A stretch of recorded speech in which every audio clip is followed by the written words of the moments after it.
Senga Podcast. La foi.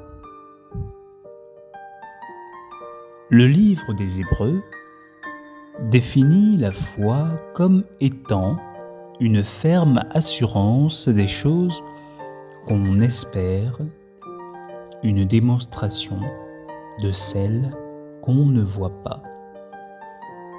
N'en déplaise à certains croyants, ce chapitre 11 de 16 épîtres présente la foi non comme une croyance aveugle, mais plutôt comme une conviction solide et une possession anticipée de réalités futures ou invisibles. Du latin fides, qui signifie confiance, l'étymologie abonde davantage dans ce sens. En ces temps particulièrement imprévisibles, il est plus qu'avantageux d'établir, voire de construire une foi réelle, non pas celle de ceux qui s'abandonnent et s'affaissent au cachot de leur désespoir, car avoir la foi, c'est connaître, c'est savoir, non de manière cérébrale, mais bien par cœur. Se laisser imprégner de l'essence de la vérité profonde de l'univers, après une quête alchimique dont le butin est nous-mêmes.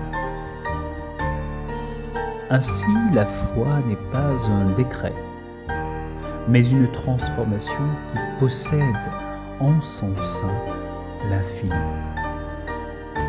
C'est pourquoi l'enseignant disait : si vous avez la foi comme un grain de sénévé, vous diriez à ce sycomore : déracine-toi et plante-toi dans la mer, et il vous obéirait. Oui, il vous obéirait, car avec la foi, Nick Vujicic, atteint de phocomélie dès la naissance, condamné par beaucoup à une vie d'assisté, est aujourd'hui un grand conférencier, doublé d'un écrivain, marié à une femme étincelante, épanoui avec 4 enfants, et faisant notamment du golf, de la natation et même du surf. Avec la foi, Roger Bannister, jeune médecin britannique et coureur amateur, a pu courir un peu plus d'1 kilomètre en moins de 4 minutes en mai 1954, alors même que c'était inenvisageable à l'époque.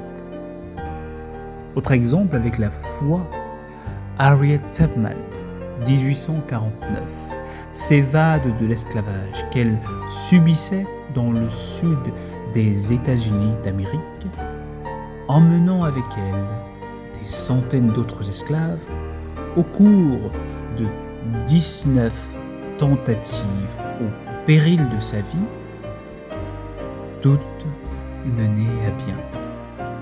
Et tenez-vous bien, sans jamais perdre ne serait-ce qu'un passager, d'où son surnom de Moïse. Alors oui, chanter dans les églises, prier dans les mosquées et synagogues, jeûner et implorer sont des activités certainement vivifiantes, à la fois pour l'âme et pour le corps. Mais, ce qui vivifie pleinement l'esprit, c'est la transcendance de la foi, dûment acquise après l'épreuve de la confiance. Fides, qu'a traversé Job, encore appelé Ayoub dans certains livres saints. Oui, l'épreuve de ce dernier, à nos yeux, était rude.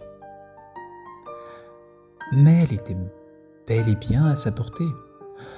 Tout comme cette dernière dont vous détournez le regard, dont toi qui m'écoutes, vous qui m'écoutez, détournez le regard, par peur, par doute.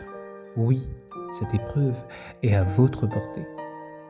Il suffit de se lever avec la ferme détermination de cultiver pas à pas la foi. Et qu'importe le champ d'application, une fois l'épreuve passée, votre nom est écrit en lettres d'or dans le livre de la vie.